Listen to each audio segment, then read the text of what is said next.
Hello, good listeners, and welcome to the first episode of this nameless podcast. Um, this is nameless, or as of yet nameless. This isn't, some quirky, marketing ploy. I simply just have not come up with a name as of yet.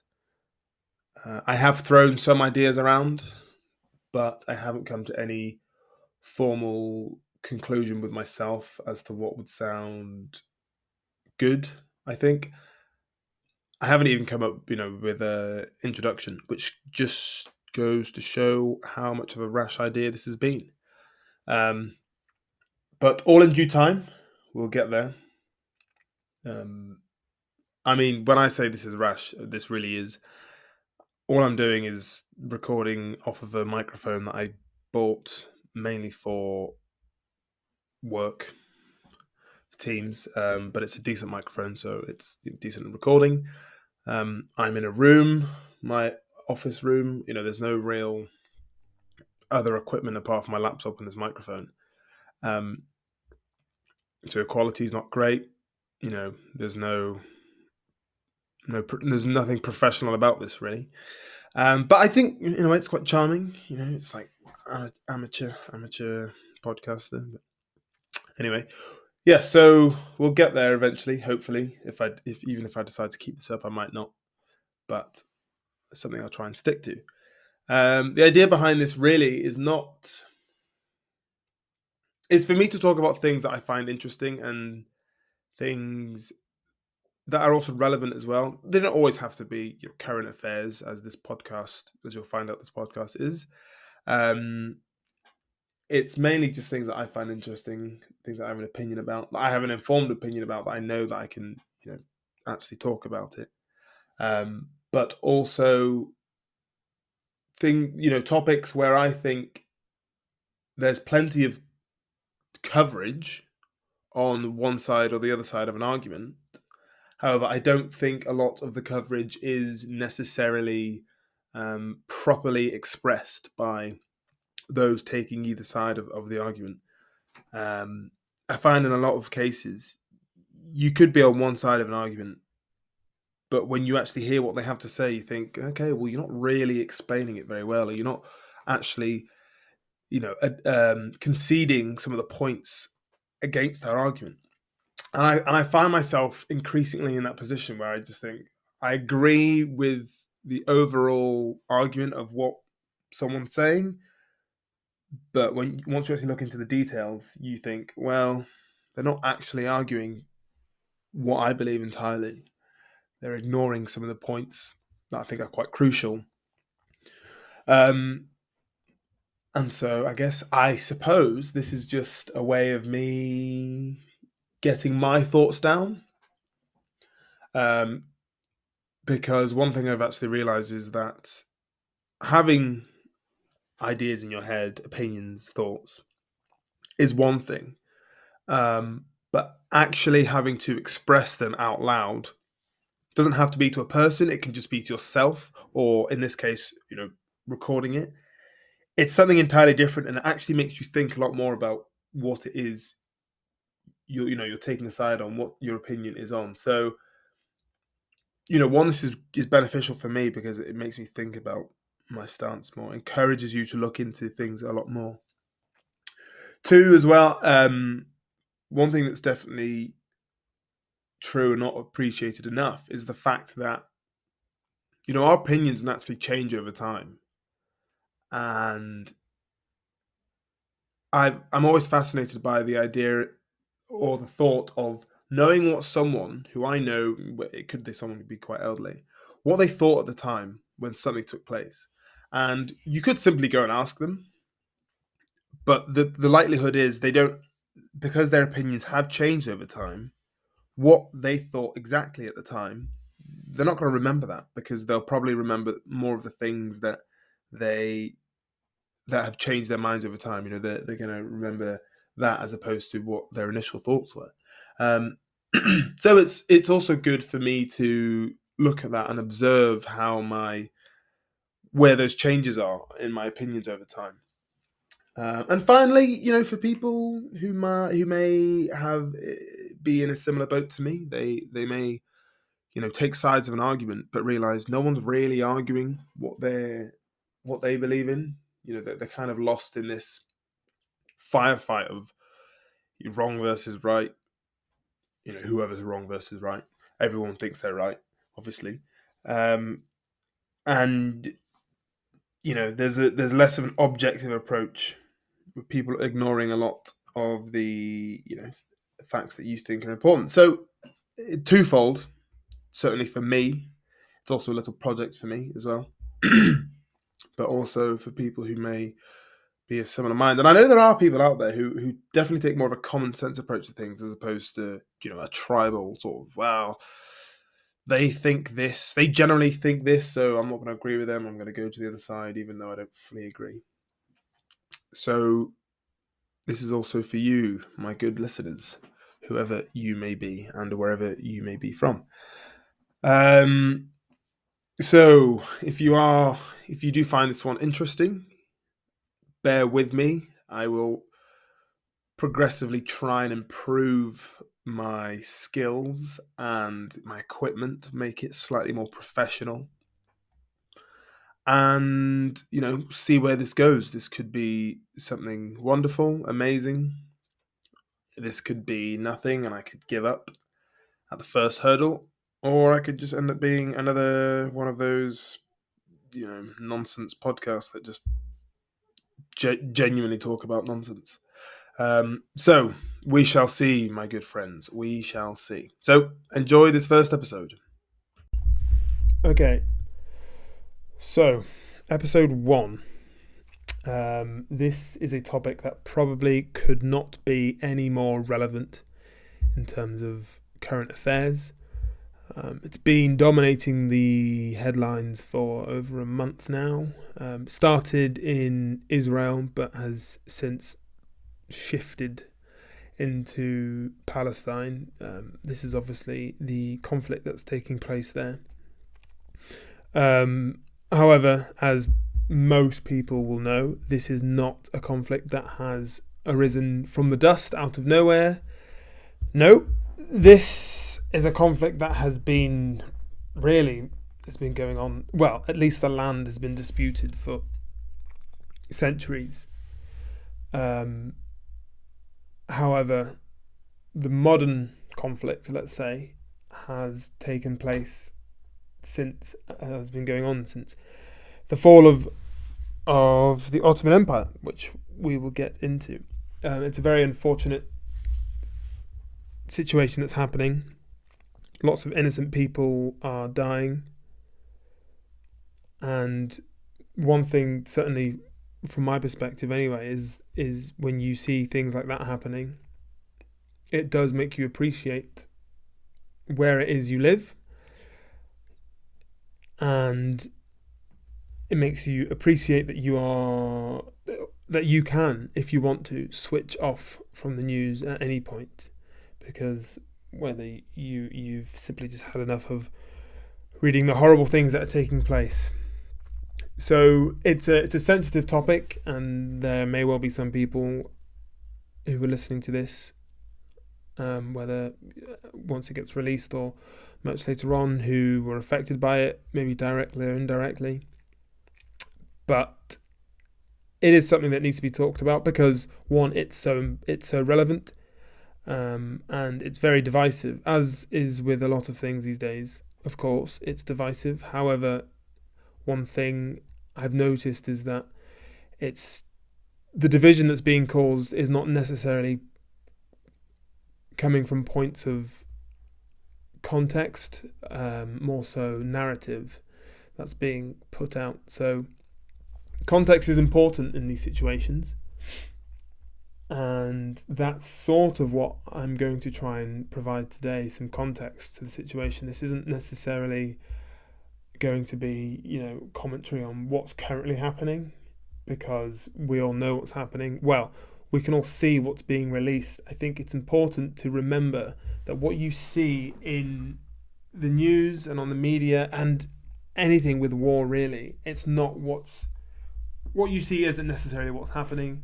it's very difficult to decide what's accurate and what is propaganda. So I'm always very hesitant and skeptical to comment on things that are taking place at the moment. So onwards with the context. So I think a good place to start with this would be to define what Zionism is, because this is essentially what the cause of the conflict is, certainly from one part anyway. So Zionism is the Jewish nationalist movement which had the goal of establishing a Jewish state in Palestine. Now this area, Palestine and Israel, was and is considered the ancient Jewish homeland, a place that they believe to be sacred. And by the way, it's probably important to note that this place is also sacred for both Muslims and Christians. All three of these monotheist religions believe this place to be sacred, which is already in itself problematic. But this movement, although it is political, it is based on ancient religion. And in my opinion, when you mix politics with religion, you're going to run into problems. So straight away, to me, that appears to be a bit of a red flag. Anyway, the man most credited to the Zionist movement is a gentleman called Theodor Herzl. He is seen as the father of the Zionist movement. He was quite influential in growing it. He believed that the Jews were simply not just a religion, but also a nation. And he wanted to end the 1,000-year plight of the Jewish displacement and homelessness by returning Jews to the Promised Land, the Holy Land. Now, the reason why he wanted to return the Jews to the Holy Land was because the Jewish people at the time in Europe and around the world were victims of pogroms statewide. Anti-Semitism was a constant throughout history, has been a constant throughout history. And it got to a point, I think, where him and many others decided that enough was enough, and they wanted a place for the Jewish people to live safely, where they could live together. So Israel was the place that they, based on their religion, decided was the place for them to go. Now, interestingly, Israel initially was not the only place that was talked about. Other areas were East Africa. An area in East Africa was sort of mentioned. This came about. The first mention really of moving came after a pogrom in Ukraine, and so the British and Herzl and some of the senior people within the Zionist movement had spoken about somewhere in East Africa. I think it's roughly around Uganda, although there's nowhere, I can't really remember where it was. Anyway, so that was one of the places in East Africa, and a Zionist member, a senior member of the Zionist council or community, had actually sent delegations into East Africa to assess the area that was being negotiated, but they decided that they didn't want to move there, and they maintained their desire to move to Israel. So they already sort of had in the back of their minds Israel as the place to go, where they wanted to go based off of their religion. There was another area, a Yemeni island, an island off the Yemeni coast. I think it's pronounced Socotra, was another place for Jews to settle, but that also wasn't fulfilled. So by the late 19th century, which was when he came up with the idea of a Jewish state and was trying to get this movement traction, he had actually attempted to acquire Israel from the Ottomans. The Ottomans were the overlords of the land at the time, and they had been for a few hundred years. And so Herzl approached the Ottomans, tried to purchase it.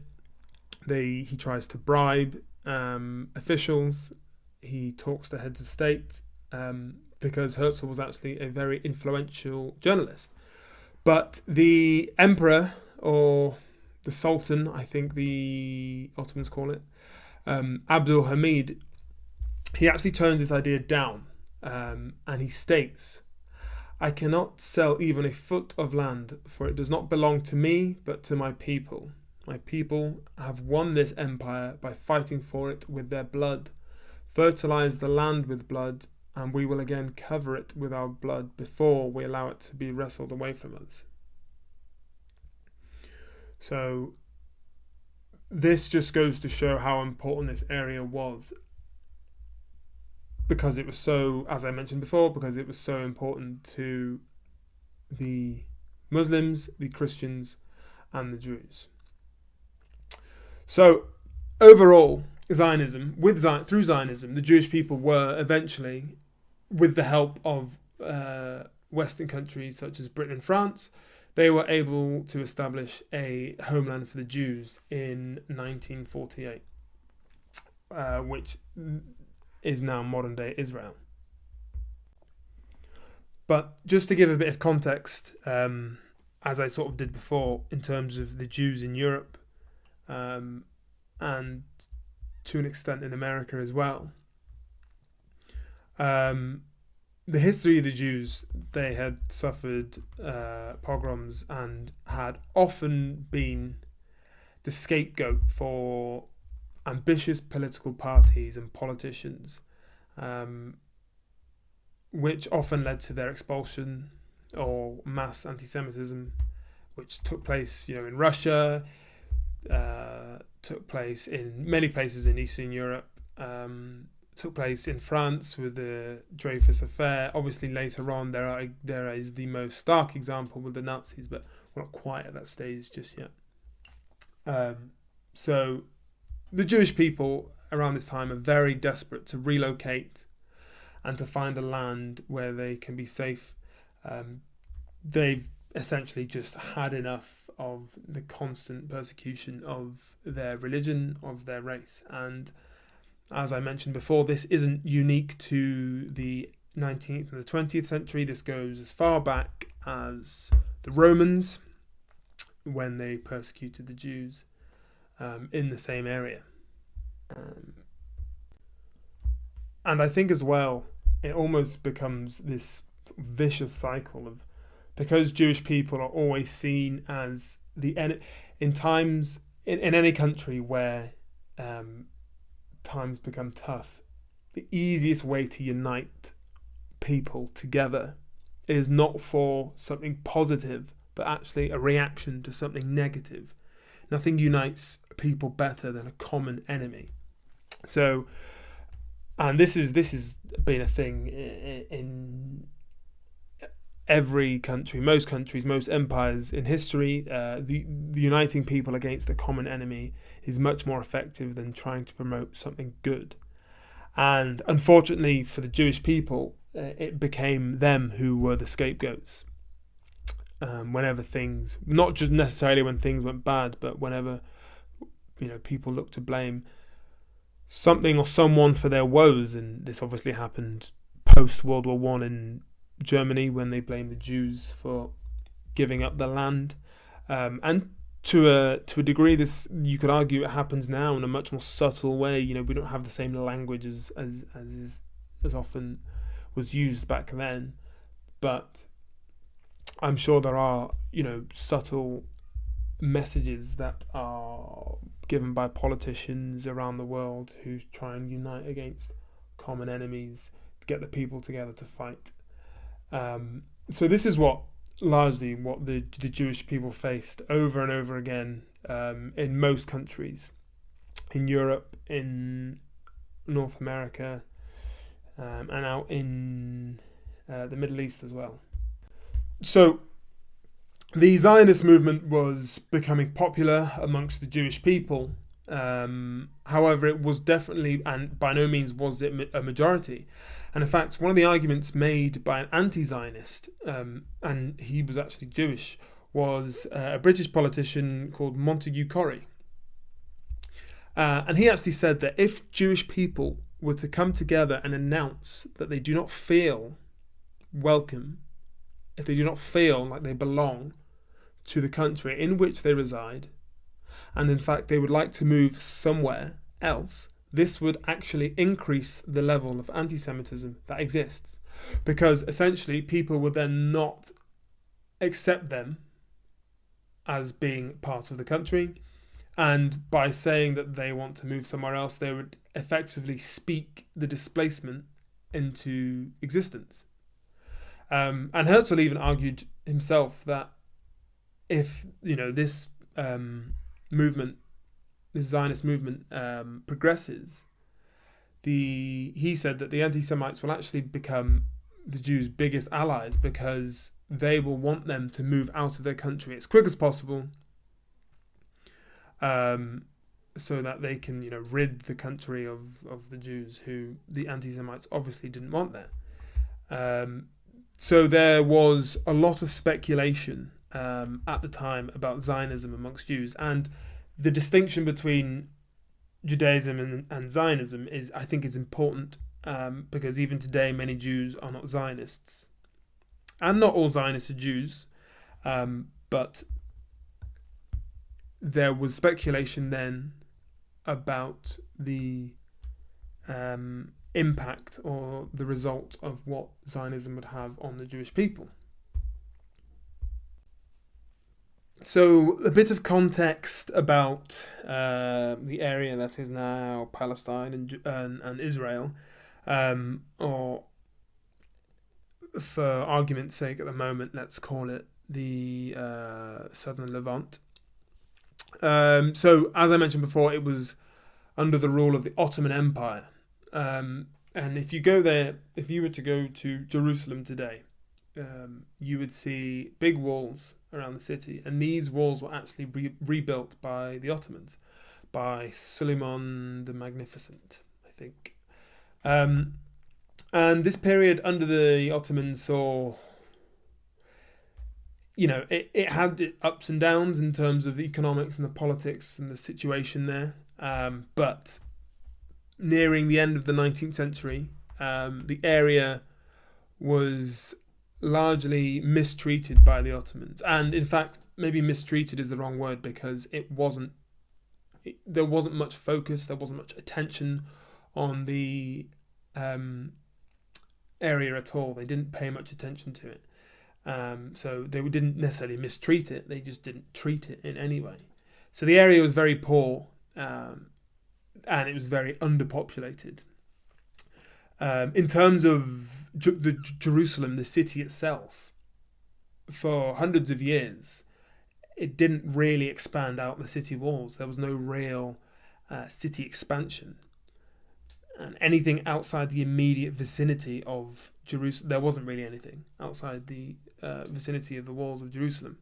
And the countryside was poor. They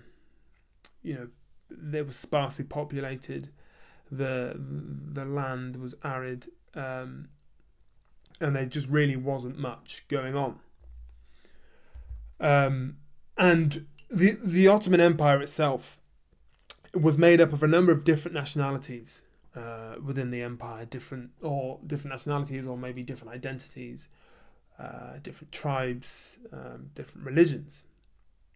However, the Ottomans hadn't necessarily adopted a friendly approach to people who were either non-Turkish or non-Muslims. So the idea that the Ottomans mistreated the Jews who were living there under the Ottoman rule at the time is true. However, it was not unique to the Jewish people. They simply just did not treat many people well. But they didn't eradicate or attempt to eradicate or cleanse the Jewish or the Christian people. It was just a case of they were not well looked after. I think if you were to compare that to other places who ruled that land at the same time, it's very different. So, for example, the Romans. Romans are quite famous for being generally quite accepting of different religions, especially pre-Christian Rome. But if you compare the Ottomans to other rulers of the land in the past, such as the Romans, they were not as accommodating by far.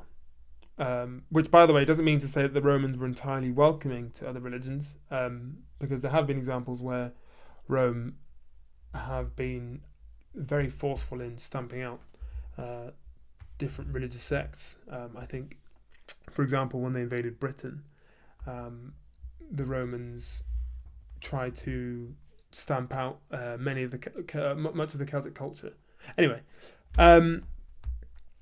so the area was under the Ottoman rule, and it suffered a lot by the end of the 19th century. But I won't go into too much more detail about this because this part isn't that important for this podcast. There are resources that you can look at regarding the area. I'll link some of them at the end. But that was just to give some context about the area pre-Britain. So come the First World War, Britain find themselves fighting not just the Germans, of course they are also fighting the Ottoman Empire. And there, again, this may be another digression of this story, and I won't go into too much detail about this, but effectively the Britain were fighting the Ottomans in the area, and this leads us to the famous story of Lawrence of Arabia, who sided with the Hashemite tribes in the area to undermine Ottoman rule by, effectively committing terrorist acts against them. And the promise was really, if you help us now, and this wasn't, the issue was the promise wasn't made official by the British government, it was made by the likes of Lawrence of Arabia and more local military officials in the area, but effectively the promise was, if you help us now, what we will do is we will reward you with making you custodians of the land. It will be yours to govern. And so there were many tactics that were deployed by the British, but through the likes of Lawrence of Arabia, who was obviously very famous in trying to undermine the Ottomans, as well as fighting them on a military front. So, as we know in history, the Ottomans and the Germans lose, the British and the French win, and the Americans win. And obviously the Commonwealth, or the Empire as it was then known, but the Commonwealth win. And unfortunately, what succeeds this is effectively France and Britain shaking each other's hands, rubbing their hands together, and deciding how to carve up the area to suit their own interests. So I'll go into explain this, not into too much detail, because again, you can go into a lot of detail regarding the deals that were made. But before I do, I think it's probably worth noting that this is where the source of the conflict starts. And make no mistake that I think Britain and France, and many people do probably argue this, Britain and France are certainly to blame for the source of this modern conflict, because in typical fashion, the decisions were made about borders without much regard for the local population. We see this happen in other areas, such as in Africa and around the Indian subcontinent as well. So it's certainly not the first or last time that this is done. But in terms of demographics, by the time the area is divvied up between the British and the French, so the French get Syria, the British get British-mandated Palestine, which it becomes known as, the demographics in the country, there are roughly 700,000 Arabs and 85,000 Jews. So in terms of population, there were many more Arabs than there were Jews. However, like the Arabs, the Jews had always been joint custodians of that land for centuries. They'd been there for the whole time. So there is a claim that could be made by either side, but I will get into claims of land later. I think some interesting context to give here, actually, regarding the British and their involvement in the land. According to the archives that were released,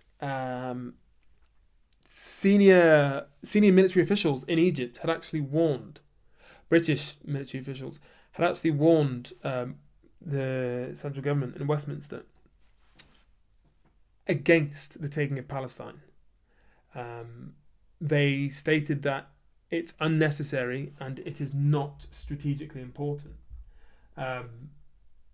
Recognizing that, in fact, by taking this area, they're opening Pandora's box. They're going to have a lot of trouble maintaining this region because it's just so complicated and they should not be there. Which, hindsight, was fantastic advice. Against that judgment, the central government decided to roll in and have Britain take control of the area. And in this podcast, this will not be the first time that we see that split between the central government and the local government and military. So central government on one side and the local government and the military on the other.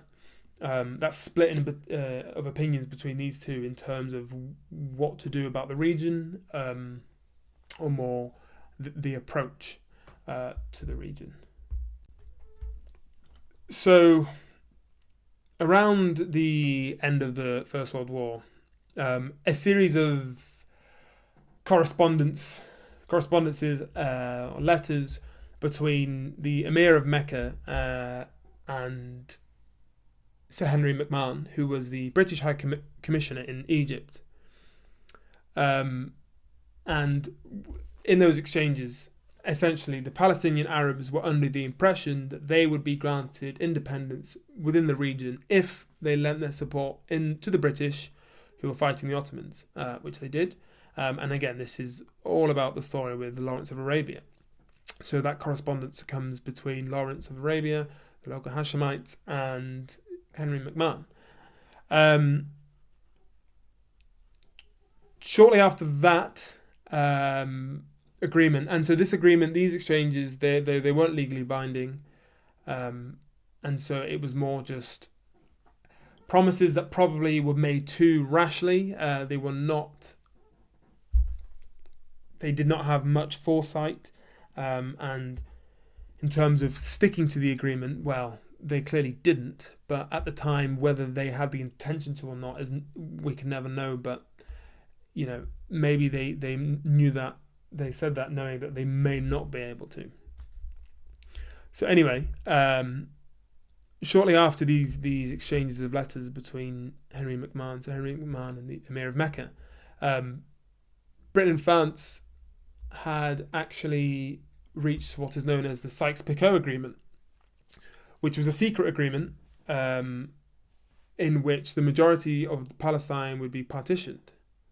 And as I said before, Syria and Lebanon would be mandated to France, and Palestine would be mandated to Britain. Now, again, these are not official, legally binding correspondences. They are both foreign secretaries of their respective nations. However, these are not legally binding. The difference between these two is that instead of obviously being between two Western-powered countries, it's between the correspondences were between the Britain and someone who is asking Britain for help, whereas between Britain and France, it's very much so two countries of similar influence and power. So the idea was to partition the land up. Now, not too long after that, in fact, we had what is now known as the famous Balfour Declaration, which was written in, I think, 1917 by British politician, I don't remember his position at the time, but British politician Arthur Balfour. So this declaration was addressed to Lord Rothschild, and it was effectively a statement of British support for the establishment of a national home for the Jews in Palestine. It wasn't an agreement like the Sykes-Picot, but more a letter of intention. It became quite an infamous, it still is in fact quite an infamous piece of paper, and it has its implications today. Interestingly, a Jewish Hungarian author of the Balfour Declaration wrote the following. It culminated in the famous Balfour Declaration, one of the most improbable political documents of all time. In this document, one nation solemnly promised to a second nation the country of a third. No second thoughts can diminish the originality of this procedure. It is true that the Arabs in Palestine lived under Turkish overlordship, but they had been living there for centuries, and the country was in no doubt theirs, in the generally accepted sense of the word. It is true that the Arabs had vast underpopulated territories at their disposal, and the Jews had none. That the Arabs were a backward and the Jews a forward people, and that the latter claimed to have received that country 3,000 years earlier from God himself, who had only temporarily withdrawn it from them. But arguments of this nature had never before in history induced an act of a state of comparable kind. So, as I touched on before, this highlights the split opinions about the Zionist movement in terms of it may not be the best idea. I think a lot of Jews at the time were skeptical of it because of what it could produce as a result if, a number of Jews started to flee. So some people, as noted, were quite skeptical. I think one of the important parts of this quote is when he notes that in this document, one nation solemnly promised to a second nation the country of a third. I think that's an important quote from that, and it could be contested certainly, but I think it sums up the situation at the time quite well. But the declaration itself, written by Arthur Balfour, reads, His Majesty's government would favour the establishment in Palestine of a national home for the Jewish people, and will use their best endeavours to facilitate the achievement of this object. It being clearly understood that nothing shall be done which may prejudice the civil and religious rights of existing non-Jewish communities in Palestine, or the right and political status enjoyed by Jews in any other country. So here, really, the idea behind the Balfour Declaration was to provide a home for the Jewish people. However, they also wanted to make sure, or so the declaration says, that they were not encroaching on anyone else's civil rights. Now, this sounds like it could be coming from quite an altruistic approach. It could come across as this Arthur Balfour chap is quite keen on coming up with a reasonable solution for the plight of the Jewish people in an area which they have a claim to, but at the same time not encroaching on anyone else. However, it's a bit more cynical than that, and so a bit of context needs to be applied here as well. Firstly, and quite interestingly actually, there were a few prominent British politicians at the time who were in favour of the Zionist movements, and the two most famous ones, David Lloyd George, who was Prime Minister, and Arthur Balfour. And they were both, in fact, Christian Zionists. And interestingly, Arthur Balfour actually states this in Parliament, that he is a Zionist.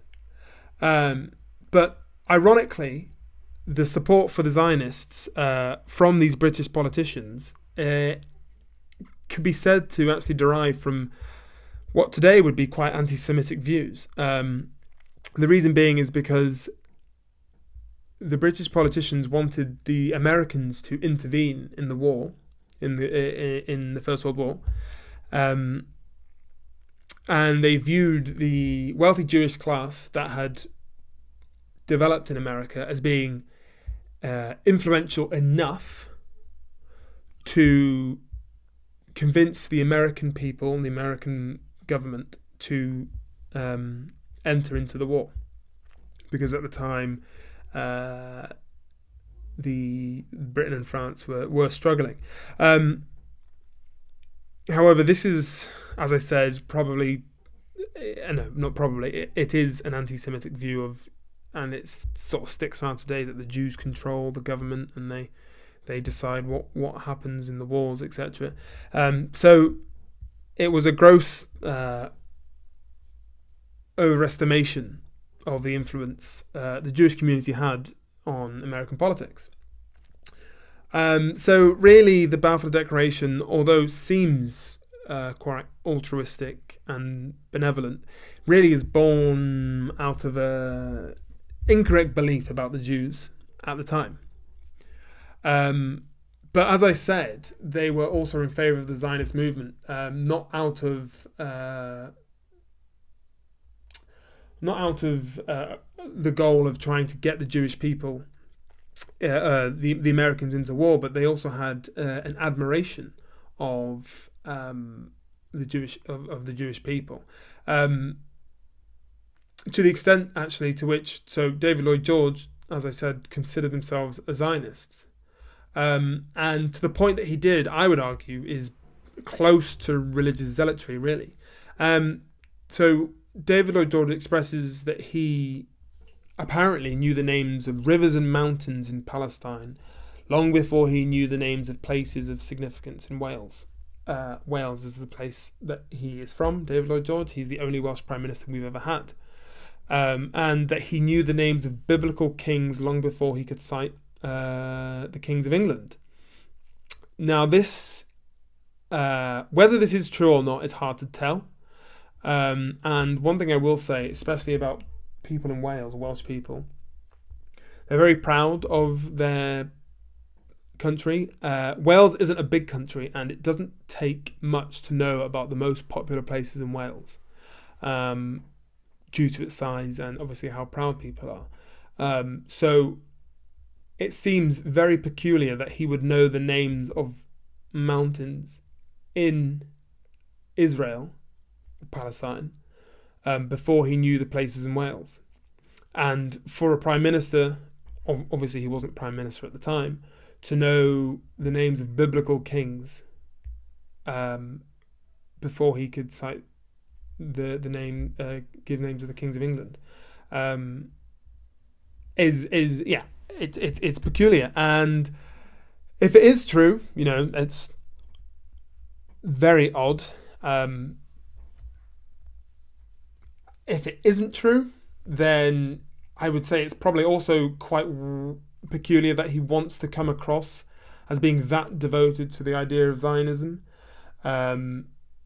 This is, and I will express this throughout this podcast, the issue with mixing politics with religion. When people have super religious views, when they become borderline religious zealots, this is when you start to develop problems in terms of decisions that are made. So there was also this admiration for the Jewish people and to return them to the promised land, the Holy Land. And I think that idea in itself is for me is wrought with problems, because if you're basing a whole political movement off a Bible, off a religious text, you're going to run into a lot of problems, because as we all know, religion is the cause of many conflicts. But anyway, I digress largely. So come the end of the First World War, the powers are defeated, and the British, against the advice of the senior military commanders in the region, enter into Palestine. So they go in, and they're actually greeted as liberators, the British, by both Arabs and Jews alike. And this is because, as I mentioned before, by the late 19th, early 20th century, life in Palestine under the Ottomans was becoming largely unbearable. The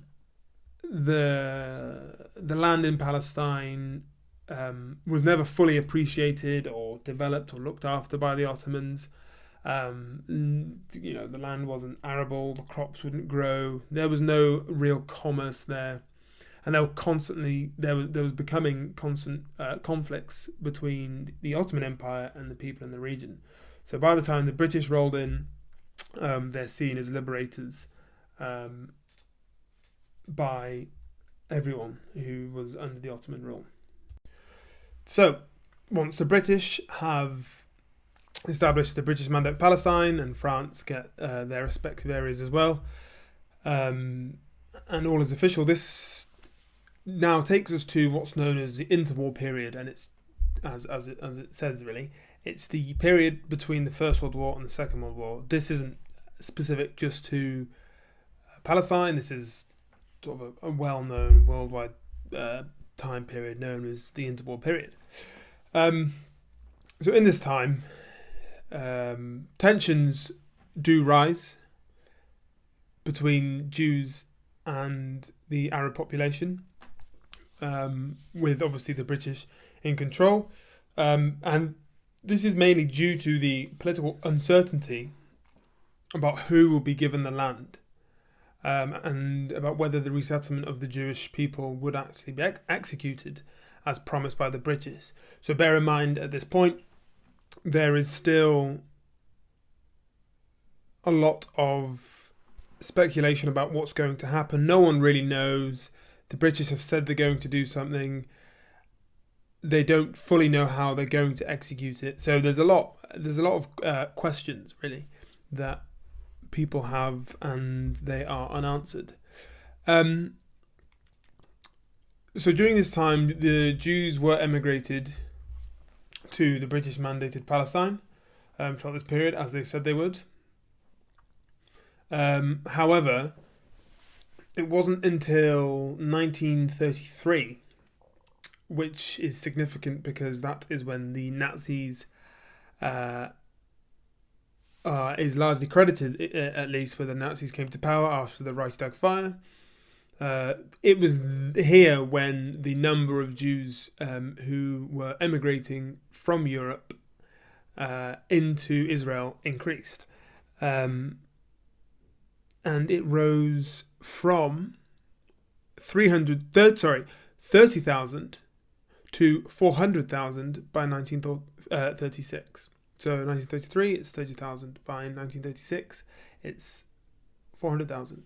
That's a lot of people. And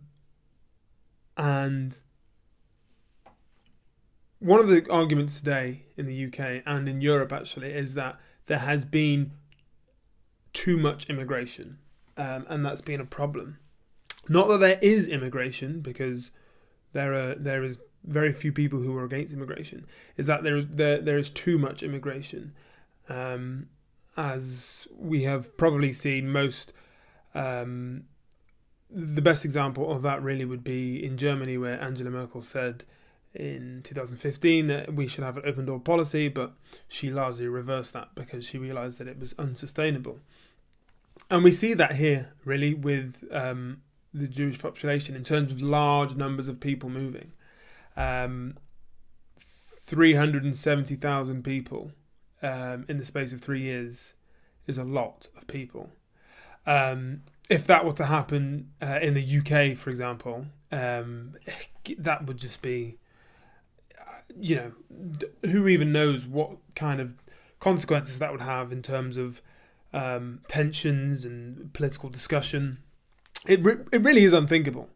It's certainly in this country anyway. Unsurprisingly, this brought a lot more contention with it. Obviously, these large amounts of people coming in, and who are largely at heads with the people who are in there in terms of religion. Even though Jews and Arabs and Muslims have lived together, there have also been conflicts between them. So fast forward to 1936, and we have what's known as the Arab Revolt, and this takes place from 1936 to 1939. It's probably worth noting at the time that whilst the Jewish population was increasing, and they started to become more middle-class immigrants, and the British public works that were taking place, such as waterworks, social infrastructure, a growing Arab population was also taking place, due to the economy that was starting to be generated by a combination of the public work and the growing middle class. Alas, there was the Arab Revolt, 36 to 39, and this derived largely due to a discontent with the British, who were favouring the Zionists and continuing the the rehoming of Jews in Israel, and also a growing Arab population, mixing that with unemployment as well. So it was sort of like a melting pot of different reasons why this revolt took place. The revolt it consisted of small-scale skirmishes and strikes, but the demands were effectively an end to Jewish immigration. They wanted a ban on land sales to Jews, and they were seeking national independence. Even though the revolt wasn't as big as maybe it sounds, the Arab Revolt of 1936 sounds like it would be quite big. It wasn't that intense, although it did take the British by surprise, as they didn't expect it to be so large and unified in its cause and in the number of people who attended. In response to that, the British were very heavy-handed in terms of curbing this revolt. They were quite harsh with their curfews that they implemented, the arrests that they committed. There was evidence or reports of people being tortured, destruction of properties, and roughly 20,000 Palestinians were killed. That's a lot.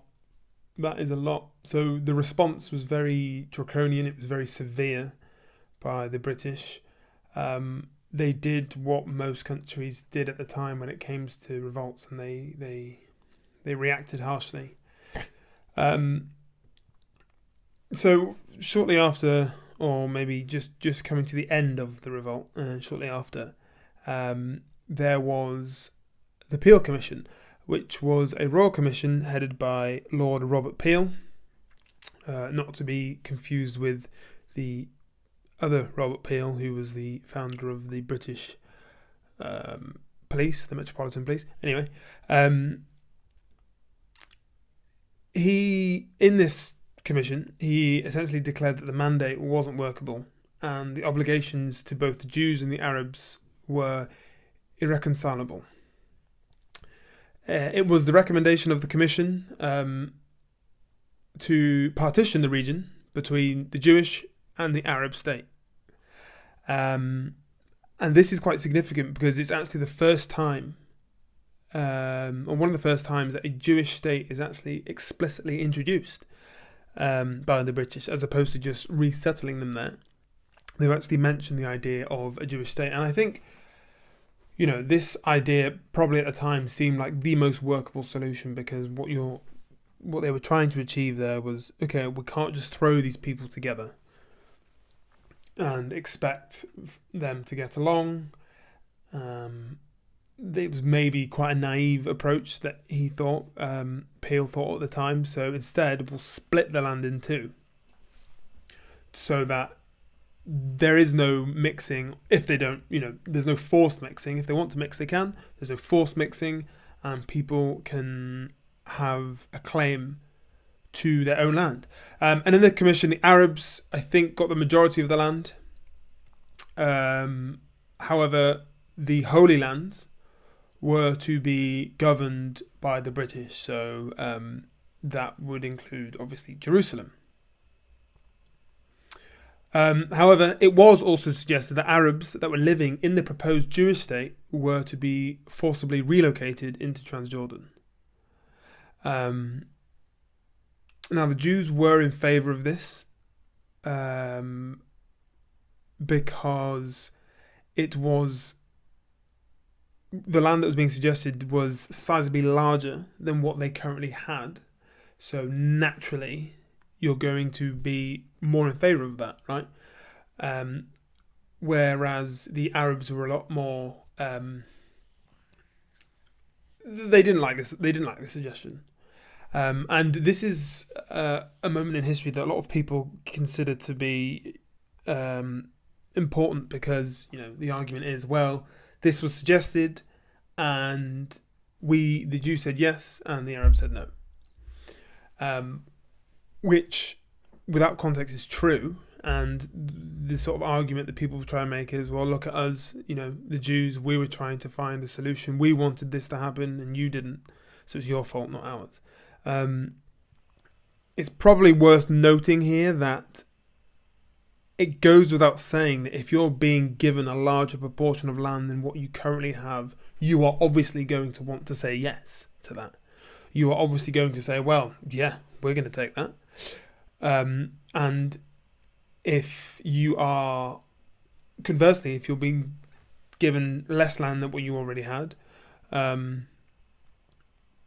then you're obviously going to be a lot more annoyed. And I say land that they had, obviously at this time the land was still, nothing was really set. There was no land specifically given to that was owned by the Palestinians, because obviously before it was the Ottomans. But I say Arab land. Let's say Arab land.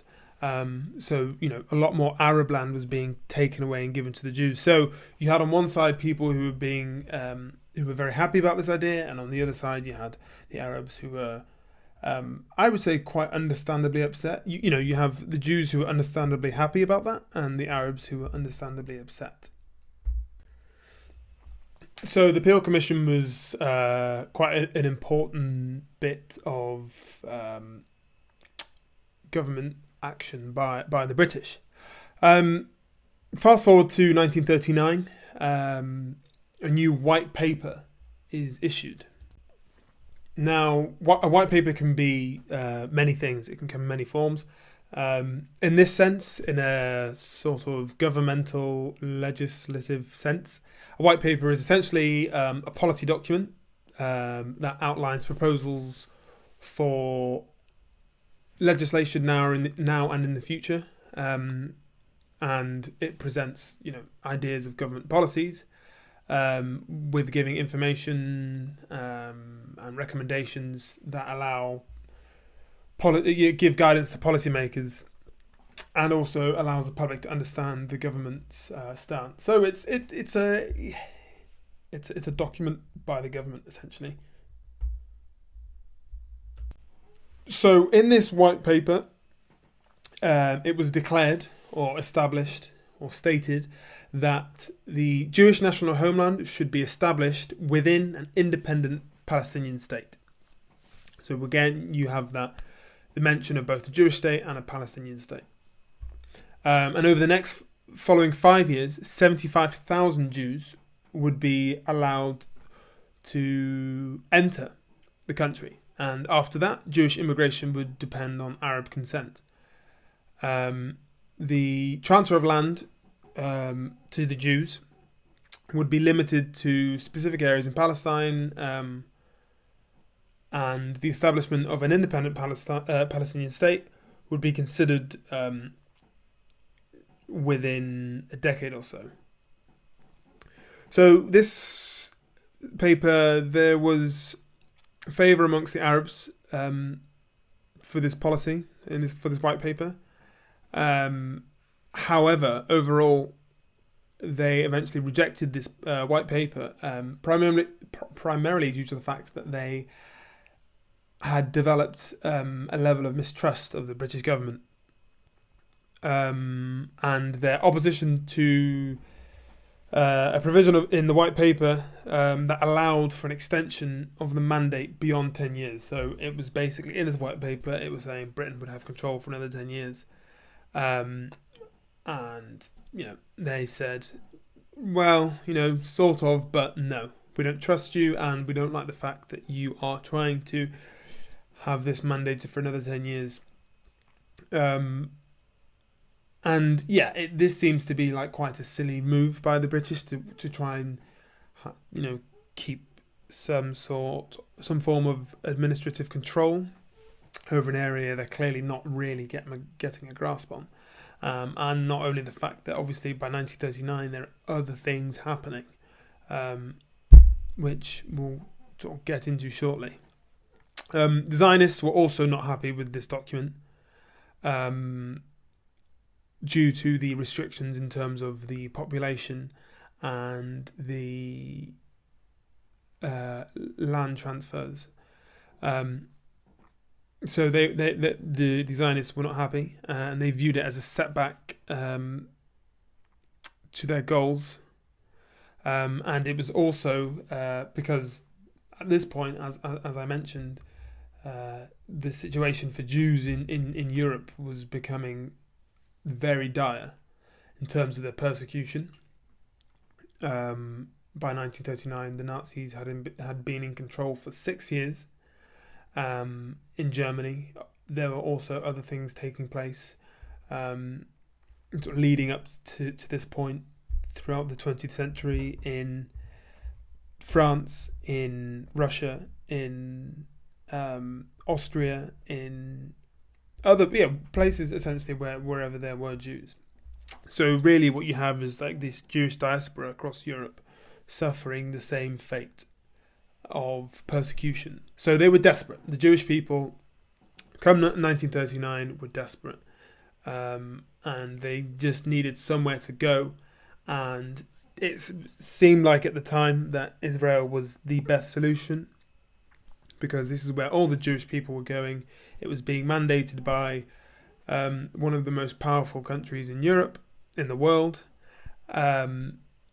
So, let's go there. And then for the British to then say, well, actually, we're only going to limit you to 75,000 a year, when, all this stuff is taking place, was seen as the Jews, the Zionists were horrified by this. So largely the white paper was sort of marked the end, or at least the beginning of the end, of the Anglo-Zionist cooperation. Up until this point, Zionists were very cooperative with the British. They were happy with the fact that the British were relocating them. So they decided to, if we get in favour with the British, then maybe we'll have more favourable decisions come our way. However, this paper and other things that was happening along the way, essentially, as with the Arabs, they were becoming a lot more distrustful of the British. And again, this is a common thing that would happen. If you overstay your welcome, that famous quote, I think it's in Batman, you either die a hero or live long enough to become the villain. And I think, even though it's a quote from a film, it's actually quite relevant in this instance, because the British have essentially overstayed their welcome. They're living longer than what they should have done, and they have quite literally gone from heroes, from when Allenby was walked into Israel, Palestine, and liberated it from the Turks, and now they're seen as overlords, almost overstaying their welcome. So you have that quote that's actually quite relevant, even though it is from a comic book film. So World War II happens, and for the most part, the British attention has been taken away from this area, and they have focused all their attention on fighting the Nazis and the Italians and the Japanese. At the start, obviously in 1939, the Americans weren't there. The French were on their side, but in terms of with Palestine, British mandated Palestine, a lot of their focus had shifted towards fighting the war on several fronts, and by the way, which they almost lost, as a lot of people know. It was very close to Britain being taken out of the war fairly early, and if that did happen, then God knows what would have taken place in Palestine at the time. Anyway, so a lot of the attention was moved away from that. However, the British still wanted to maintain some form of peace. The war didn't quite reach Palestine to the same extent that it did in World War One. However, there was significant fighting in North Africa between Erwin Rommel, who was an incredibly smart general,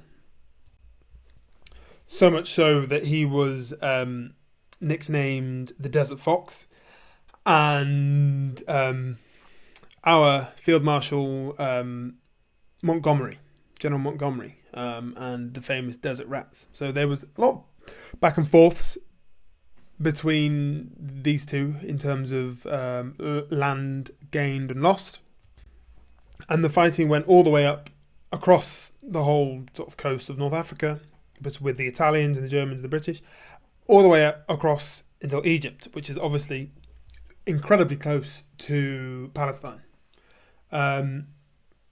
So again, a lot of pressure for the British to make sure that the Germans are not able to push them out of North Africa. So the British, they wanted to keep the peace in the region,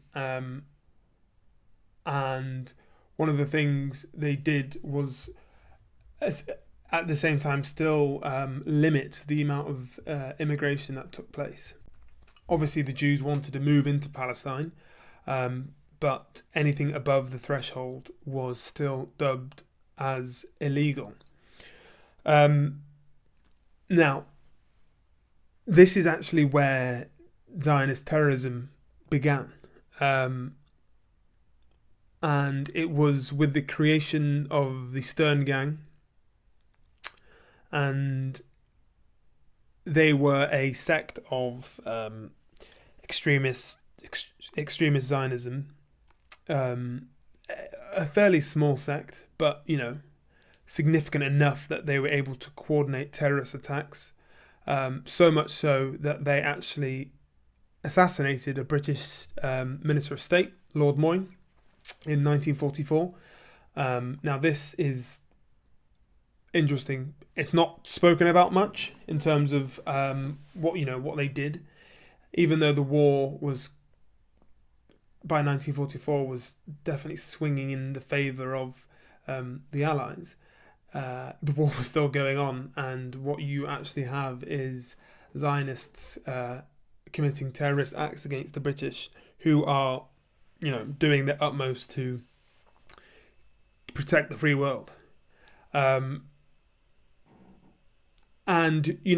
obviously the Jews are very desperate at this point to get their people to safety. However, terrorism is not the way, as we all can agree. No one agrees that the way to achieve your goals is through terrorism, especially when people are fighting on your behalf.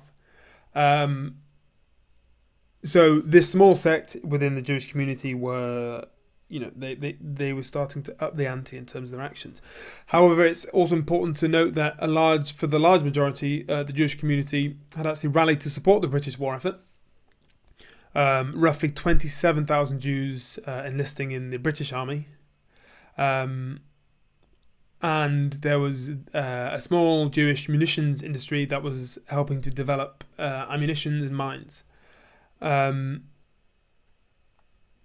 So even though you do have, on the one side, largely people being supportive of the war effort, understanding that the benefit of what the British are doing, you obviously on the other side have a smaller minority of people who are committing terrorist acts. So come the end of the war, one of the horrible discoveries that the Allies found, it was the Americans that first found it, I believe, was what was actually happening to Jewish people in Europe, in Germany, more so in Poland, but also in Germany and across Europe, with the concentration camps. And whilst the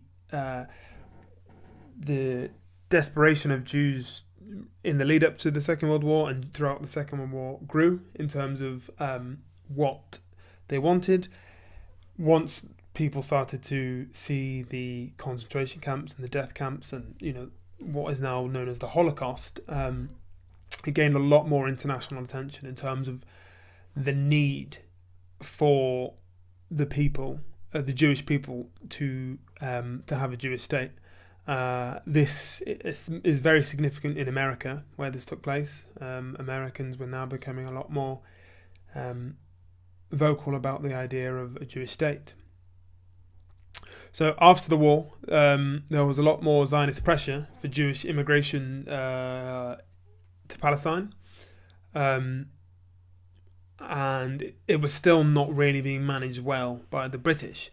Now this effectively led to a second major Jewish terrorist attack, which saw the King David Hotel, famous hotel, and it was subject to a bombing which contained British government and military officers.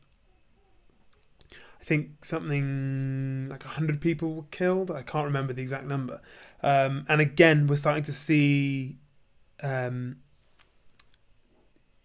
committed by the British, by the Zionists against the British, with terrorism as their solution. And this time it was maybe a slightly larger group of people than the small Stern gang that it was just prior to the end of the Second World War.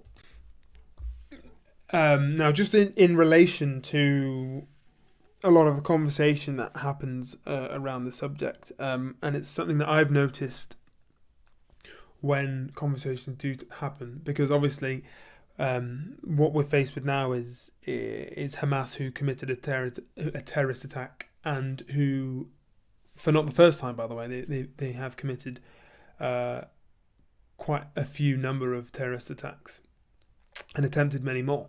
However,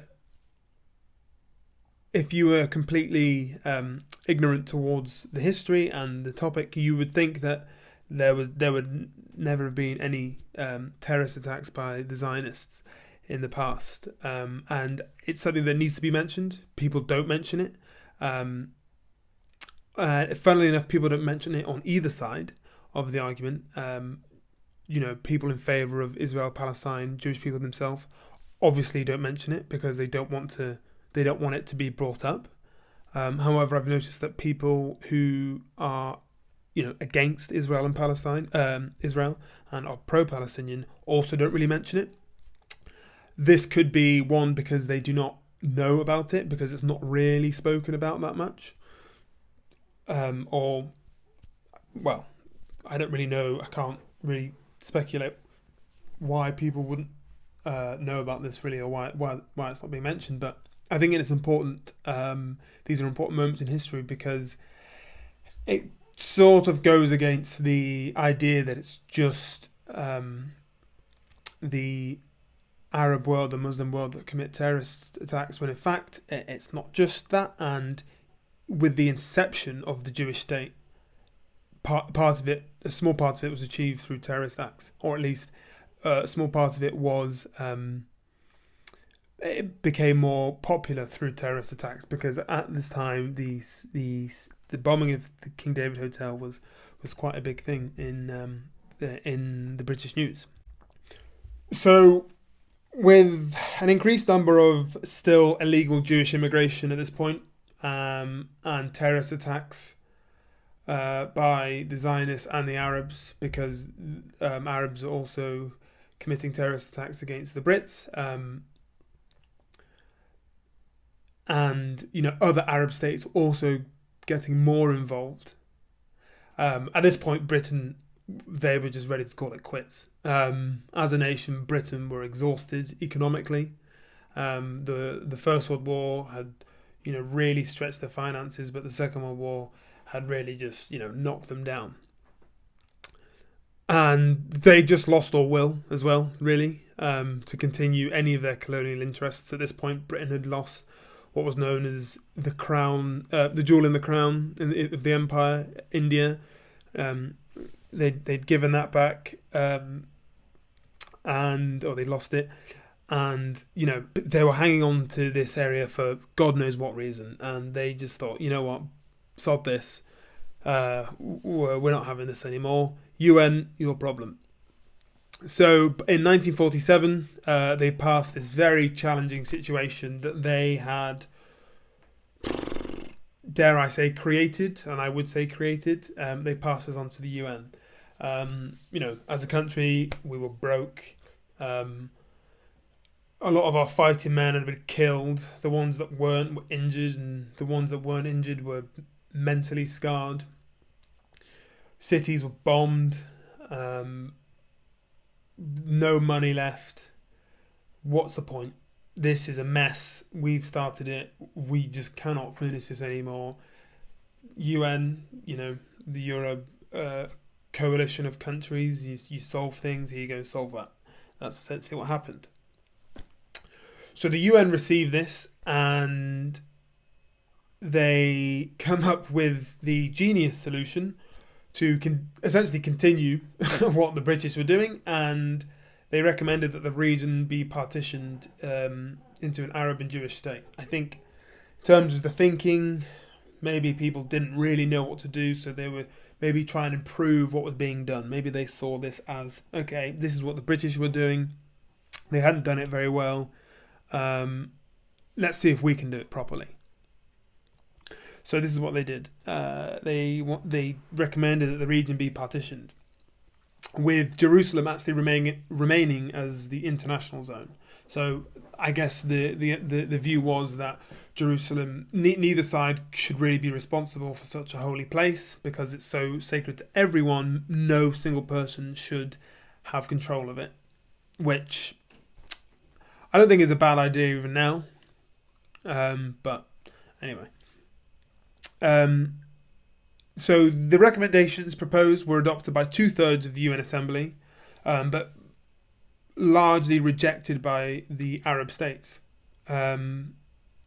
Because under this proposal, the Zionists were given more than 50% of the land. So again, as you can imagine, a lot of opposition to this from the Arab states. Now, after this UN resolution, the Arab states, Israel were very happy to, and they wanted to accept this, and they want it to be done quickly. The Arabs said, "Hey, this is definitely not happening," and civil war broke out. And quite soon after the UN resolution, both sides started mobilizing their troops, and the Arab League had actually pledged to support Palestine. And at this point, the Israelis, the Zionists, had actually started to develop quite a civil structure in terms of a country. So they'd amassed a fair number of troops, and both sides started mobilizing their troops with the Arab League supporting the Palestinians. As the civil war spread, the UN was actually taken aback by how quickly this took place and how serious it was, and the US actually opposed the forcible implementation of the partition, realizing that maybe this is not the best idea, because look what's happened. So there's a lot of back and forth with the UN, which eventually led to the Americans stepping in and calling a truce, and proposing that the problem be further considered by the General Assembly. So now you really start to see, even though obviously the Americans were very pivotal in the Second World War, you start to see American foreign policy change, because obviously after the First World War they decided any problems in Europe are not our problems, we're not getting involved. And if it only took a Japanese attack on Pearl Harbor for America to switch from their very internal politics to their international, influential politics. So here you start to see the Americans really having influence on what happens globally. So they wanted to reassess. Now this panicked the Zionists because they were worried that the Americans may change their position on the issue, and as a result, they launched a number of quick flash attacks on Arab settlements, winning a number of battles,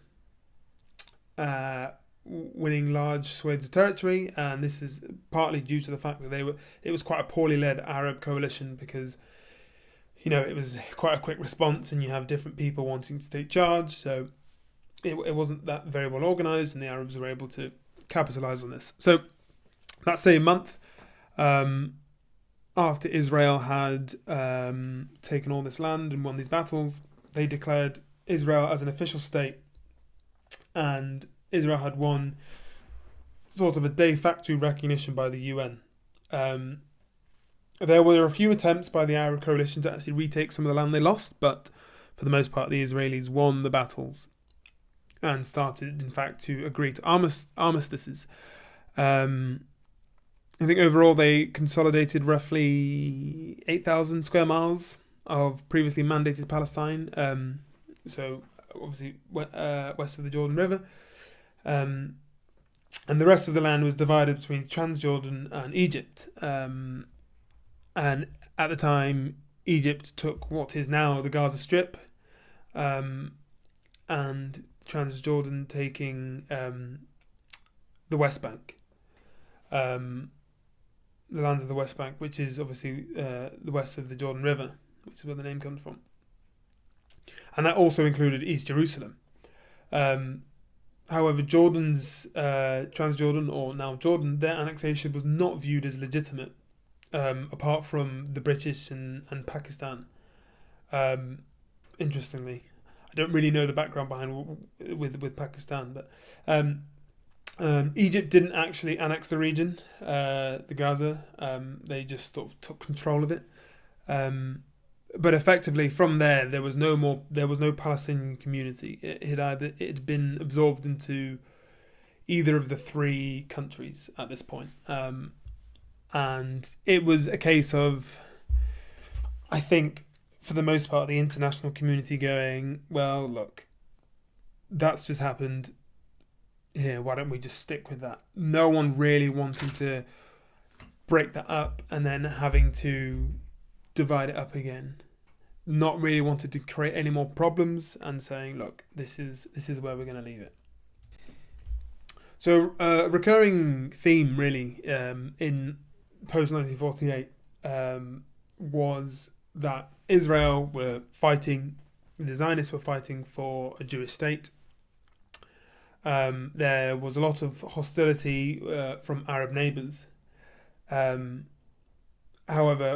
one of the other sort of big themes that cannot and should not really be ignored was the plight of a large number of Arab refugees that took place. As I just said, obviously the Palestinian community sort of ceased to exist at this point, which meant a lot of people, Arab people, were essentially refugees. They were countryless. They had nowhere to go. They were merely refugees in other countries, and there was huge amount of Arab refugees in these areas, and the rather violent birth of Israel had led to a lot of Arabs being displaced, and they were either driven out by Zionist forces, or by the Israeli army,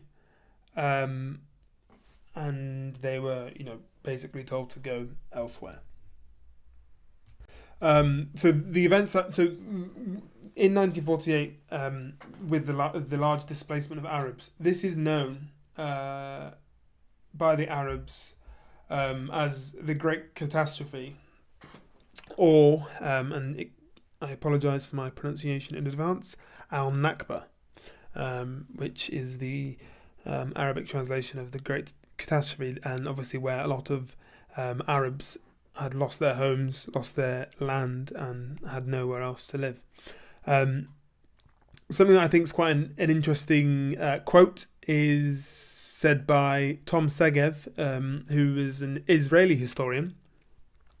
And he said that effectively no one was really looking out for the Palestinians, the Palestinian people. The war was going on. It was they were almost seen as a proxy between the other Arab countries and Israel.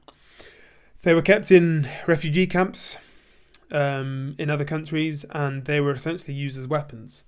They were used as shields. They were used as weapons. These refugee camps, as typically happens in any refugee camp, they're not governed very well. They become quite lawless, and a large number of people like that can be used as a weapon, and they were.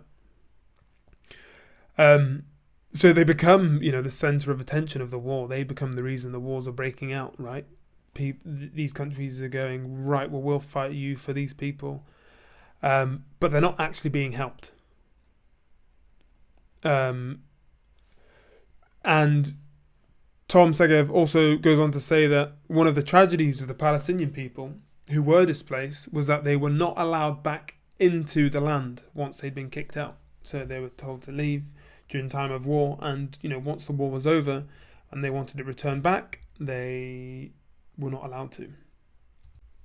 And interestingly, David Ben-Gurion, who was an Israeli, he was the leader of Israel, and I quote from him now: "We must do everything to ensure the Palestinians never do return. The old will die, the young will forget." So you can see there is a clear intention here now to not allow the Palestinians who have been kicked out back into the country. So they were very much so, get out, you're not coming back. And that is, even mentioned by the leader of Israel. Now, interestingly, Tom Segev also says that, David Ben-Gurion, who, and it's good food for thought, really. He says that David Ben Gurion is a leader of a nationalist movement that aims to move the Jewish people back to a country that they had not forgotten for over 2,000 years. So he wanted, this is their homeland from 2,000 years ago, and the Jewish people have never, ever forgotten it ever since. They wanted to move back here. Israel was their home, and it's their rightful home. So Segev then says, well, why would the Arabs forget? If the Jews never forgot, and you are in fact the leader of the Jews, of a movement that is trying to move people back to an ancient home that you believe is your ancient home, why would you expect the Arabs to forget? So, it's quite, in terms of what he's trying to achieve and his views, very contradictory. But apparently, I have read that a lot of his quotes are quite contradictory, and he may say two things that have different aims. So that up until 1948, this is where now you have the official state of Israel. Rightly or wrongly, Israel is now official. Up until this point, the Palestinian, as a state, as a country, as a national identity, is no longer. Maybe the identity is still there, but in terms of recognized borders, it's no longer. And yeah, it's a violent start to a country. Whether you see it as a good thing or a bad thing, at this point it doesn't really matter, because it is now a thing. It's a country. I'll sort of maybe get into the analysis of that once I've finished covering the rest of the information. So this part was the bulk of the sort of historical context, because this is probably that part was probably the most important element. The creation of Israel, who is involved, why it happened. That took a large part it's taken a large part of this podcast, and I think, even though I said I wouldn't go into too much detail, and let me tell you, you can go into a lot more detail than that. That sort of needed to be said. So for the next, after that, I'll maybe try and gloss over the information a bit more. So in 1964, the PLO, the Palestinian Liberation Organization, was founded at an Arab summit in Cairo. They were essentially a political umbrella organization of several Palestinian groups who were, the de facto representatives of the Palestinian people, who were sort of living in these surrounding Arab countries. They outlined their goals, and their main goal was the right to an independent state, and the total liberation of what they called Palestine, what was then Israel, and the total destruction of the state of Israel. So, on the one side, you have quite reasonable goals, but then you have the total the destruction of the state of Israel. That's when you start to have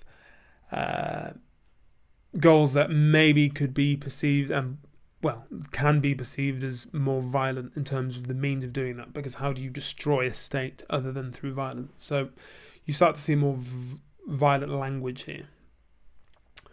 So fast forward to 1967, we then have what's known as the 6 Days War, and there's a good song about this as well. If you just Google 6 Day War, very good song. And essentially here we see Egypt, Syria and Lebanon joined forces, and they attacked Israel. So up until now, Israel had taken a lot of measures to improve their security.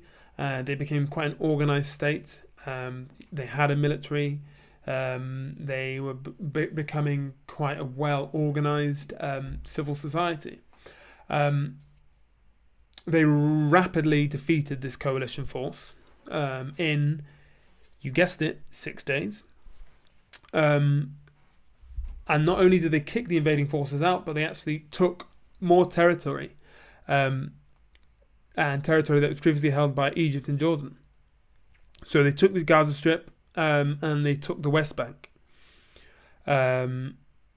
So importantly, when people refer to the occupied territories, they are talking about these two pieces of land that Israel took in the aftermath of that war. There is a lot more information that you can get about this war. I have just very briefly summed it up, so I've summarised this. But if you want to have a look into that, have a look into the 6 Days War. There's plenty of information about it. So the outcome of the 6 Day War led to more Palestinians being displaced, roughly 250,000, and a new political movement was started for the Israelis to settle in their newly annexed land. This political movement, again, is largely due to religion, and as we've talked about, I believe very problematic, as the Zionists believe that they were the chosen people and that the land is theirs. So interpret that how you will, but again, words like "we are the chosen people" and this is our land, for me, problematic. It is worth noting that there were 600,000 Palestinians who remained in the West Bank and 300,000 Palestinians in the Gaza Strip. So we fast forward now to the Yom Kippur War, which takes place. This is a very significant in terms of culture and religion to Jewish people, because it is a holy day of atonement, and the Arabs decided that if they were going to attack on any day, they wanted it to be on a day that would have quite a large psychological effect, quite a malicious approach to do it on. I mean, there's no real good day to start a war, but on a most sacred day, obviously has a lot of implications in terms of politics. So it was a surprise attack. It took the Israelis largely off guard, and Israel suffered a lot more casualties this time than the 6 Day War, but overall were victorious in kicking them out. So we now fast forward to 1979. This is a significant year in terms of the relationship between Israel and the Arab states, because these are the Camp David Accords. And essentially this was a peace treaty that was brokered by then President Jimmy Carter between Israel and Egypt, where Egypt officially recognized the state of Israel. And Israel agreed to withdraw from the Sinai Peninsula that they had captured in the 6 Days War, which is the small bit of land that sort of separates the main part of Egypt from Israel and Palestine. It's known as the Sinai Peninsula. And that area, and obviously near the Nile, is quite significant for another reason, and that is the Suez Canal and the Suez Canal crisis, where I think you just find Britain and France have one last hurrah in terms of trying to exert their control over other countries, sticking their noses in places they shouldn't be, and which is just a disaster, really. America just go, right, what the hell are you two doing? Pack it in. Anyway, yes, so Egypt recognise Israel, and Israel give back the land that they took from the 6 Days War. Now, this is significant because obviously it was Egypt are the first Arab nation who officially recognise the state of Israel. So significant developments in terms of Israeli recognition in the Arab world. So among other minor scuffles and skirmishes that take place between Palestinians and the Israeli Defense Force, who are the army, the IDF, the Israeli Defense Force is what they call themselves. One of the major events of the 80s is the First Intifada. Now, just before I get into this, it's also worth noting that, I've glossed over as I said, I glossed over the decades, and that's not because they're not of any important significance. It's simply due to time. They are important. I just do not think they hold as much importance as what I thought was with regard to the creation of Israel. If you want to have a look into things that happened, that a lot more things did happen during these periods. The 50s, 60s, 70s, up into the 80s, which I've largely just glossed over. A lot of stuff did happen here. And I encourage you, if you do want to have a look more into that, do. I have not omitted it because I do not think it's important, simply for time. So we come to the 80s, and you have what's known as the First Intifada. Called the first because it's not the only one. So it was intended to be peaceful at first by causing civil disobedience, but it did turn violent. It was initiated by a new group called the United National Leadership of the Uprising, who believed that they were the new voice for the Palestinian people instead of the PLO, because they believed that the PLO were becoming quite obsolete. They weren't really representing the Palestinian people anymore. And for the most part, they decided that they were to be the new voice, a new revolution, as it were. So tensions had obviously been brewing at this time, but the spark that set the Intifada alight was actually a collision that took place at a checkpoint, weirdly, where an Israeli lorry crashed into a queue of Palestinian cars and killed 4 people and injured several others. Now, by many people, this was seen as deliberate, a deliberate attack. Whether this was intentional or not, you never know. It's unlikely that we will ever know. I would probably speculate that it's not intentional. It's very, crashing one car into another is a very chaotic way to kill someone, or have the intention of hurting, because obviously if anyone's ever been in a car crash, it's very violent and very unpredictable. So I would argue that it's probably not intentional, but alas, it happened anyway. And so that was sort of the spark. It's probably worth noting that the Intifada was going to happen anyway at some point because the tensions were brewing. There just needed to be, that spark, or that pin that popped the bubble.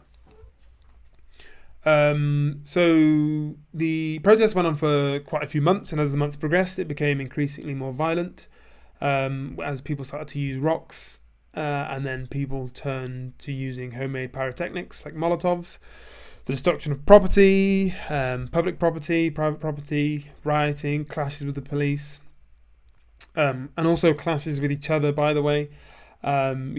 As often happens with large-scale protests like these, rioters, it's very disorganized. There's not a lot of leadership. There may be like high-level leadership, but it's not organized, and naturally people start clashing with each other, and it becomes just a violent hotbed, really.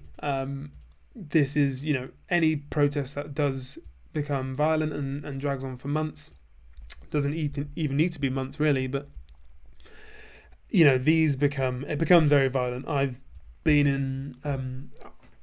in one probably that I would consider a major riot in context. It probably wasn't, but that got violent quickly, and people who are rioting for the same cause, they even I witnessed them turning on themselves. So it happens entirely, very normal. These they're unpredictable. I liken riots and things like this to a natural disaster, chaotic, violent, unpredictable, and disastrous. So if anyone is ever considering going into a protest, fine, but anything more than that, I would always urge you to consider the fact that it does get violent. People get hurt who shouldn't get hurt. Stuff that I witnessed firsthand. However, the most significant outcome of the first Intifada was the first real introduction of Hamas, who we have all heard of now, who were established by members of the Muslim Brotherhood and other religious factions within the PLO. So their views actually diverge significantly from that of the official PLO, as they believe that Palestine is an Islamic homeland that could never be surrendered to non-Muslims, and they were waging a holy war to retake control of Palestine, and doing this is a religious duty for the Palestinian Muslims. So interestingly now what you see is the Hamas and their views are no longer secular, in terms of, and by that I mean, they include religion and they include politics. So in 1988, the PLO recognized Israel's right to exist. And this is when the sort of official split between Hamas and the PLO officially take place, with, as I said, Hamas, including religion in their goals, and being not a non-secular entity. I suspect this division was probably brewing for quite some time, in terms of between Hamas and the PLO, considering they had different views and approaches in terms of how they wanted to achieve their goals, with Hamas being and encouraging a lot more violent means. So once they were formed officially, they became quite well known, and they essentially hijacked the Intifada from the significantly less violent. There was still violence in the Intifada with pyrotechnics being thrown, but largely civil disobedience, I think. But once Hamas took over, they would be the group to incite terrorist attacks from the Palestinian side. And this is where you start to see the violence step up significantly. So after the first Intifada, the Israeli response to that was obviously using military force to, quell the unrest that was taking place, and obviously included the deployment of Israeli defense forces to suppress the protests. And by this time, where you saw, for example, the Arab Revolt in the 30s, and the British were very heavy-handed, and they could, get away with it because there's less technology, news doesn't spread as fast. You start to see a lot more attention being made in this area, and the Israeli Defense Force, rightly cannot use as much violent force as what the British did with the Arab Rebellion. So, the UN passes resolutions that call for an end to the violence. A lot of bureaucratic stuff that happens, but one of the main outcomes, the most important outcomes of the First Intifada was the Madrid Conference that took place in 1991. And this marked the first time that Israel and Palestinian representatives actually engaged in direct talks. So there is some progress here. And then in 1993, the Oslo Accords were signed between Israel and Palestine, the PLO, Palestinian Liberation Organization, which led to a limited Palestinian self-rule in parts of the West Bank and Gaza. So the First Intifada is significant as it is considered the turning point in the Israeli-Palestinian conflict. That influenced subsequent negotiations and sort of helped shape the dynamics of the region of the future from here on. The Oslo Accords also outlined a process for achieving a permanent peace settlement between Israel and the Palestinians. It addressed key issues such as the status of Jerusalem, the right of return for Palestinian refugees, and the establishment of a Palestinian state. That's taken from the internet, just summarising the Oslo Accords. However, subsequent negotiations and events have shown that achieving a lasting and comprehensive peace in the region has been challenging. The Oslo Accords marked the first direct face-to-face negotiations between Israel and the PLO, and they were seen as a significant step towards addressing the Israeli-Palestinian conflict. The process, however, faced various challenges and setbacks over the years, leading to the ongoing tensions in the region. So, yeah, just continuing on from that summary of the Oslo Accords. Ultimately, obviously, the Oslo Accords were not met in terms of the goals that they wanted to achieve, and as we've seen over the past month, is evidence enough that the aims of the Oslo Accords were not achieved. However, it was significant because they did sit down for the first time, and it does show that it's possible. Now we skip to the 21st century and we have the Second Intifada. Now this is a lot more violent, significantly more violent, and 1,000 Jews were killed, majority of those being civilians. So from here on in, the peace breaks down, and obviously you have 1,000 largely innocent Jews being killed. And from then until now, I would say that there hasn't been much peace. We've seen many attempts by Hamas to commit terrorist attacks against the Israelis, and you've had generations of Palestinian Arabs grow up in refugee camps, to the point where some people have been born and raised and will likely die having been a refugee. And there are, many horrible videos that come out that you see on the internet, that you hear about, attacks on both sides of life really out there. So that really summarises the history.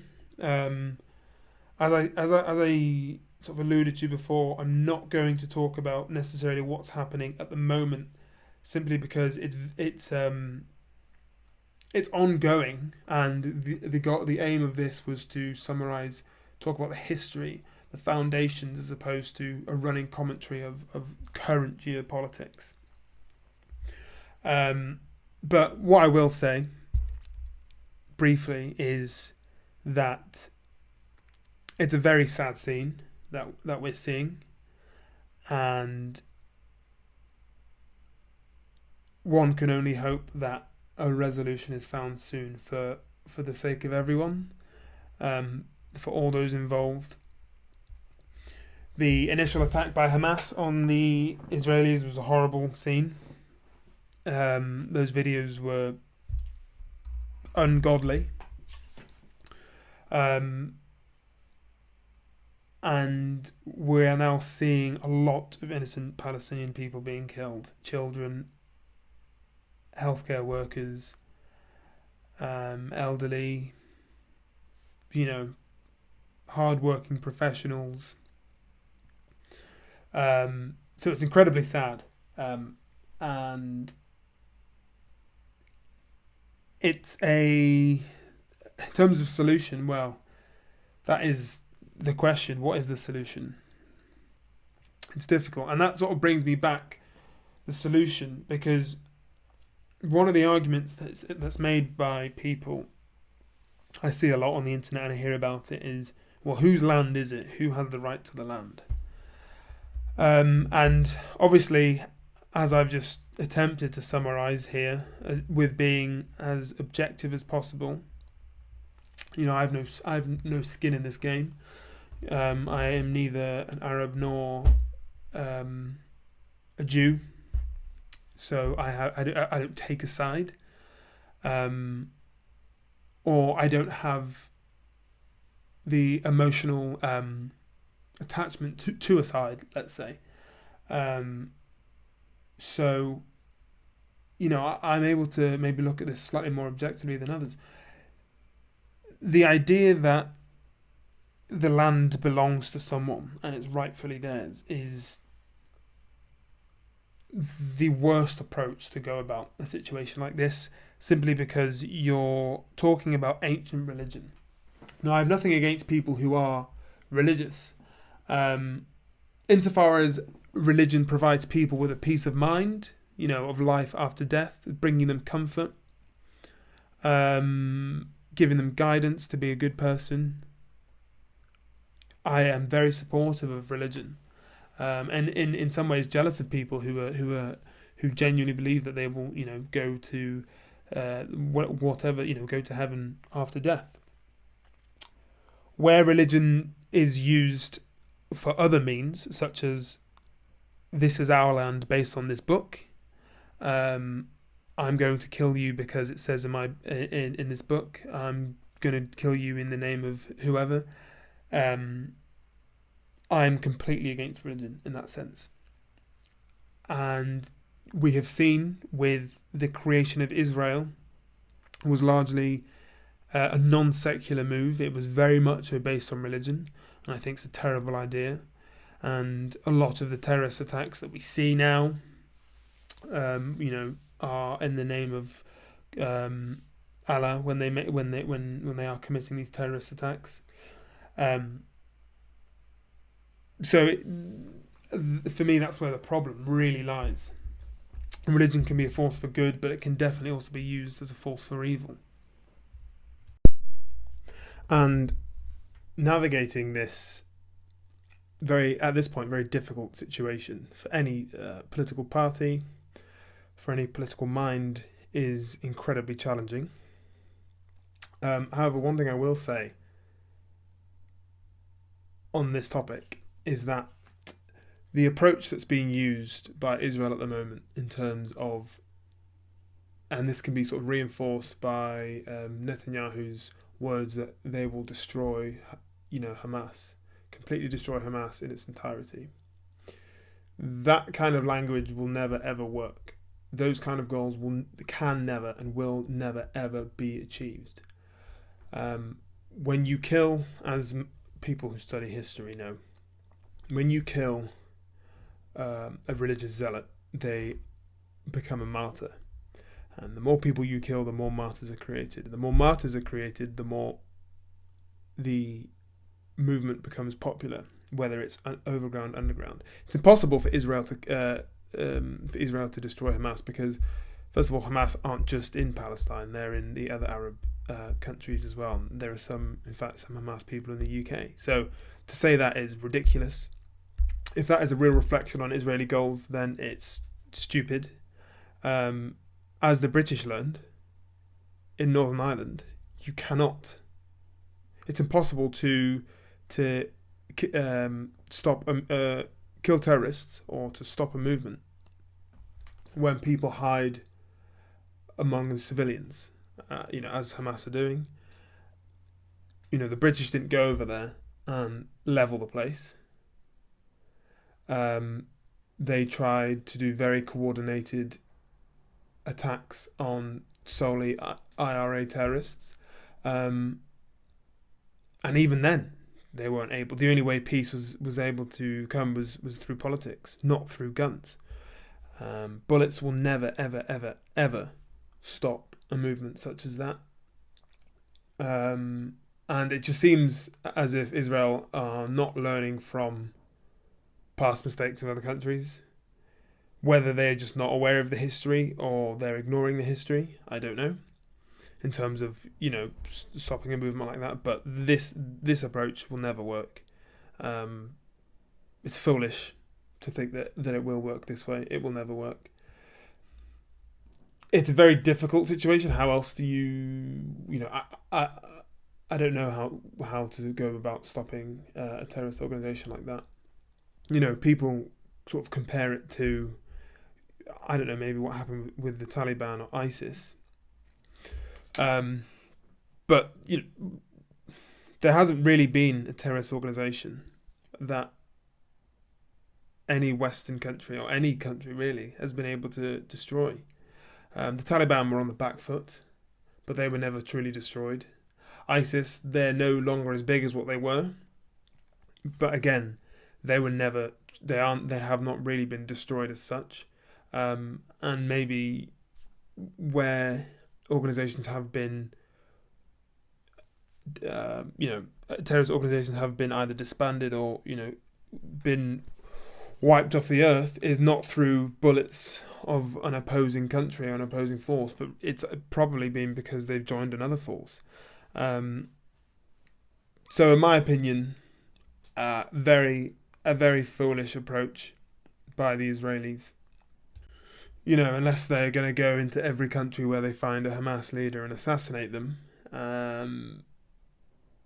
which obviously they're not, because that would be the absolute end of Israel as a state.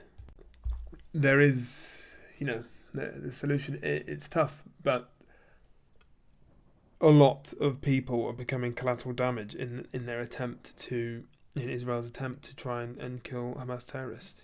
There is the argument that they're very good at just targeting the terrorists, but a lot of innocent people are dying, and as I said, you cannot really. It's very difficult to kill insurgents who hide amongst innocent people. And these Hamas terrorists, they don't care about the Palestinian people, because if they did, they wouldn't be using them as shields, or they wouldn't be hiding amongst them, building. Whether they are building tunnels under hospitals or not, but it's clear that they are hiding amongst the people. So they don't care about the Palestinian people, and it's clear that Israel doesn't really care about the Palestinian people either, the innocent people, that is. And once again, they're becoming victims of a war that they'd rather not be in. So that concludes this first episode. A very big topic to cover in the first episode. Very relevant, very sad as well. But hopefully not all of them will be as as heavy as this one. But I thought, since it is so relevant at the moment, it was worth maybe highlighting to some people the history of it, because I feel like a lot of this history isn't well known. There were certainly some things that I didn't know. So I hope this was useful in sort of educating people. And if there's anything that people do know and they think is wrong, or they want to, look more into it, by all means, there are plenty of resources out there that will help you. There are a few interesting people you can listen to on the topic. Some, with some people, there are clear biases that they have. So, for example, Ben Shapiro. He does do, in terms of, summarizing the history, he does a fairly good job of keeping it quite concise and giving you like an overview of the history. But obviously, being a Jew, what he doesn't do is point out any of the bad things that the Jewish people did throughout the history, right? Because he has a bias.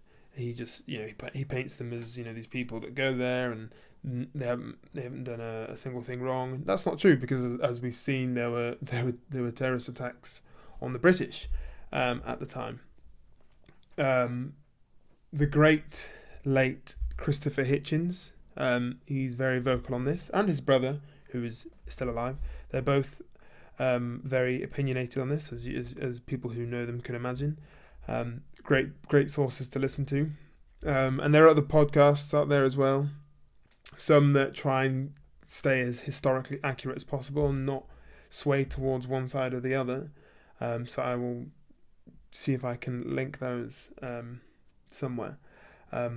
But I hope you have enjoyed this first podcast, this first episode, and I hope to bring you some more.